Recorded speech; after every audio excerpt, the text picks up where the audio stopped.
Hello student, welcome to IB institute. जैसा आप screen पे देख रहे हैं, 3 नवंबर से आपका mains GS paper 2 batch start हो चुका है, जिसमें मैं पॉलिटी और गवर्नेंस को डिस्कस कर रहा हूं। अभी हमने जस्ट पॉलिटी को स्टार्ट किया है, तो आज भी हम कुछ इंपॉर्टेंट कॉन्सेप्ट लेके आए हैं, उसके बारे में देखते हैं, समझते हैं। जैसे हमने कल फेडरल पॉलिटी सीखा था, ऐसे ही मैं आपको एक इंट्रो देता हूं यूनिटरी पॉलिटी का।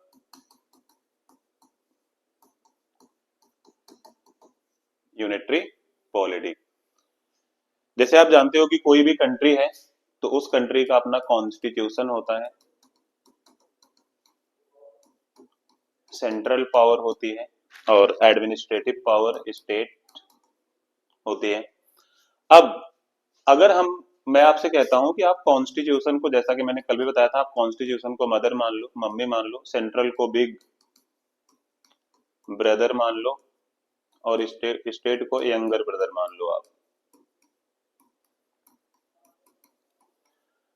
अब फिर मेरा वही क्वेश्चन, आप बताओ कि मम्मी किसको ज्यादा प्यार करती हैं, बड़े भाई को या छोटे भाई को? लेकिन बड़े बिग ब्रदर को ज्यादा प्यार मिलता है या यंगर ब्रदर को ज्यादा प्यार मिलता है? आप अपने घर में क्या एक्सपीरियंस करते हैं? बट आज यहाँ पे थोड़ा सा चेंज है। ये जो बिग ब्रदर है, ये मदर का बायोलॉजिकल चाइल्ड है, बायोलॉजिकल चाइल्ड है। और ये सपोज करो कि यंगर ब्रदर जो है ये एडॉप्टेड चाइल्ड है। अब आपके लिए बताना आसान हो जाएगा कि मम्मी किसको ज्यादा प्यार करेंगे, बायोलॉजिकल चाइल्ड को या एडॉप्टेड चाइल्ड को? तो जाहिर सी बात है, ब्लड ब्लड को ही ज्यादा प्यार करता है, तो मम्मी अपने बायोलॉजिकल चाइल्ड को ज्यादा प्यार करेंगे। तो इस तरह से आप देखेंगे कि ये जो कॉन्स्टिट्यूशन है, कॉन्स्टिट्यूशन सेंट्रल पावर को ज्यादा प्यार करता है इन कंपैरिजन टू स्टेट। तो यहां पर मेरा कहने का मतलब ये है कि कॉन्स्टिट्यूशन, अगर मैं फेडरल पॉलिटी की बात करता हूं, constitution provide more power to centre, provide more power to centre. या मैं अगर आपसे कहता हूं कि centre is omnipotent, centre is omnipotent और सुप्रीम इन यूनिटरी पॉलिटी। तो सेंटर जो होता है यूनिटरी पॉलिटी में सुप्रीम माना जाता है, सारी पावर उसी के पास होती है। और आप जानते हैं कि मम्मी बड़े भाई को ज्यादा, जो बायोलॉजिकल चाइल्ड है, मम्मी का जो बायोलॉजिकल चाइल्ड है उसको ज्यादा प्यार मिलेगा, और इस बड़े भाई से कहेंगे थोड़ा सा प्यार किसको दे दे, यंगर ब्रदर को दे दे, छोटे भाई को थोड़ा सा प्यार दे दे। इसका मतलब आप यहाँ पे देखेंगे कॉन्स्टिट्यूशन जो है सारी की सारी पावर किसको दे रहा है, सेंटर को दे रहा है। Centre is the omnipotent. Centre क्या होता है इसमें, ऑमनीपोटेंट होता है। अब ये सेंटर जो है पावर किसको प्रोवाइड करता है, स्टेट को। यानी स्टेट जो है, स्टेट का एग्जिस्टेंस किसकी मर्जी पर डिपेंड करता है? स्टेट का एग्जिस्टेंस सेंटर की मर्जी पे डिपेंड करेगा। सौंदर्य, अगर सेंटर चाहेगा तो स्टेट रहेगा, सेंटर नहीं चाहेगा तो स्टेट नहीं रहेगा। यानी centre can alter the state, centre can diminish the state, centre can change the name of state. तो it means in unitary polity state has no identity. Unitary polity state has no identity. State की अपनी कोई identity नहीं होती है। State is just like administrative arms.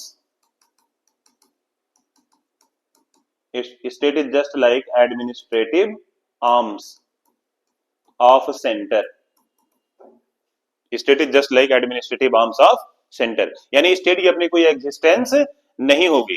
तो अगर जैसे मैं इंडिया की बात करता हूं, इंडिया तो फेडरल और यूनिटरी दोनों का मिक्सचर है, जिसे हम बोलते हैं that is union of state.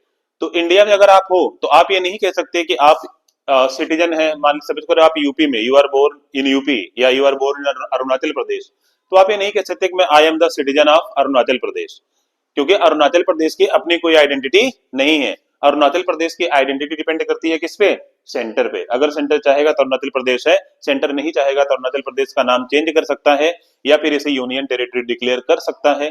तो आप ये नहीं बोल सकते कि I am the citizen of Arunachal Pradesh. हाँ, लेकिन आप ये क्या कह सकते हैं, आप कह सकते हैं आई am the citizen of India. समझ में आ रही बात कि नहीं, क्योंकि सेंट्रल पावर ज्यादा डोमिनेट करेगी।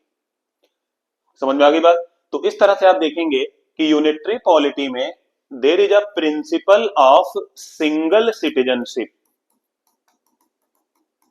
There is a principle of single citizenship. और स्टेट एक एडमिनिस्ट्रेटिव आर्म्स की भूमिका निभाता है। जैसे आप अपने घर में ही देख लीजिए, जो मम्मी पापा बोलते हैं, अगर मम्मी पापा को आप सेंटर मान लें और आपके जितने घर में सिबलिंग हैं सब लोग स्टेट मान लो, तो जो मम्मी पापा बोलेंगे वही आपको करना पड़ेगा। अगर आपने उनकी बात नहीं मानी तो हो सकता है वो आधार कार्ड से अपना नाम हटा लें, और अगर आधार कार्ड से वो अपना नाम हटा लेंगे तो आपकी इंडिया में कोई आइडेंटिटी नहीं रहेगी, आपकी आइडेंटिटी खत्म हो जाएगी। ऐसे ही सेंटर जो स्टेट है वो एक एडमिनिस्ट्रेटिव आर्म्स की तरह एक्ट करता है। जो सेंटर बोलेगा, जो ऑर्डर देगा, जो रूल्स और रेगुलेशन बनाएगा, वो स्टेट को फॉलो करना पड़ेगा। अगर स्टेट फॉलो नहीं करता है तो सेंटर वहां पर डोमिनेट कर जाएगा, वहां पे प्रेसिडेंट रूल लगा सकता है या फिर उसे यूनियन टेरिटरी डिक्लेयर कर सकता है। ठीक है, तो आई होप आपको समझ में आ गया होगा कि यूनिटरी पॉलिटी क्या है। तो आज के लिए इतना ही। Thank you so much.